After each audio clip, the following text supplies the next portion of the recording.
Iginiit ni Tiaga Isabela Mayor Faustino Ino D. V ang maayos na disaster plan upang maiwasan ang pagbaha sa kanilang lugar o iba pang bayan. Sa panayam ng IBC 13, sinabi ni Mayor D na kailangan magtulungan ang lahat ng local government units para maresolba ang problema sa basura.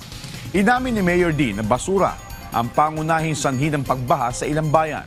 Nakipag-ugnayan na rin ng League of Municipalities sa national government upang mapigilan ang pag-apaw ng tubig mula sa Cagayan River patungo sa mga bayan ng Isabela.